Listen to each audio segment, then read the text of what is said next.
ತತ್ವ ಪದಗಳ ಮೂಲಕ ನಾಡಿಗೆ ಭಾವೈಕ್ಯ ಸಂದೇಶ ಸಾರಿದ ಶಿಶುವಿನಾಳ ಶರೀಫ ಶಿವಯೋಗಿ ಮತ್ತು ಗುರು ಗೋವಿಂದ ಭಟ್ಟರ ಜಾತ್ರಾ ಮಹೋತ್ಸವ ಗುರುವಾರ ಶರೀಫಗಿರಿಯಲ್ಲಿ ಲಕ್ಷಾಂತರ ಭಕ್ತರ ಸಮ್ಮುಖದಲ್ಲಿ ಸಂಭ್ರಮದಿಂದ ಜರುಗಿತು.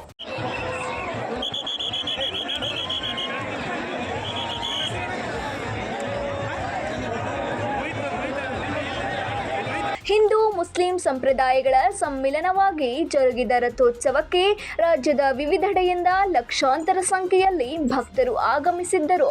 ರಥೋತ್ಸವಕ್ಕೆ ಮೊದಲು ಶರೀಫರ ಬೆಳ್ಳಿಯ ಮೂರ್ತಿಯನ್ನು ಪಲ್ಲಕ್ಕಿಯಲ್ಲಿ ತರಲಾಯಿತು. ನಂತರ ರಥದ ಸುತ್ತ ಪ್ರದಕ್ಷಿಣೆ ಮಾಡಿದ ಮೂರ್ತಿಯನ್ನು ರಥದಲ್ಲಿಟ್ಟು ಪೂಜೆ ಸಲ್ಲಿಸಲಾಯಿತು.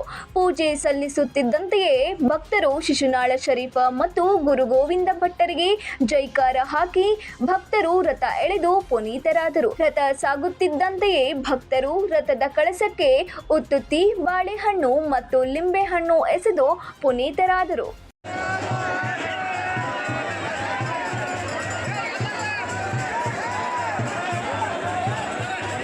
ಮುಸ್ಲಿಮರು ಸಕ್ಕರೆ, ಹಿಂದೂಗಳು ಹಣ್ಣುಕಾಯಿ ನೈವೇದ್ಯ.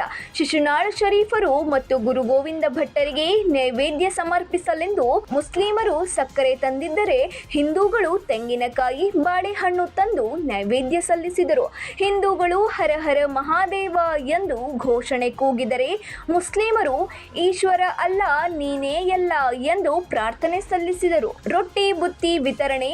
ಸುತ್ತಲಿನ ಹಳ್ಳಿಗಳಿಂದ ಎತ್ತಿನ ಗಾಡಿ, ಟ್ರ್ಯಾಕ್ಟರ್ಗಳ ಮೂಲಕ ಜಾತ್ರೆಗೆ ಬಂದ ಭಕ್ತರು ಕಟ್ಟಿಕೊಂಡು ಬಂದಿದ್ದ ರೊಟ್ಟಿ ಬುತ್ತಿಯನ್ನು ಜಾತ್ರೆಗೆ ಬಂದ ಭಕ್ತರಿಗೆ ಪ್ರಸಾದವಾಗಿ ವಿತರಿಸಿದರು. ಪ್ರಸಾದ ಪಡೆಯಲು ಜನರು ಮುಗಿಬಿದ್ದ ದೃಶ್ಯ ವಿಶೇಷವಾಗಿತ್ತು.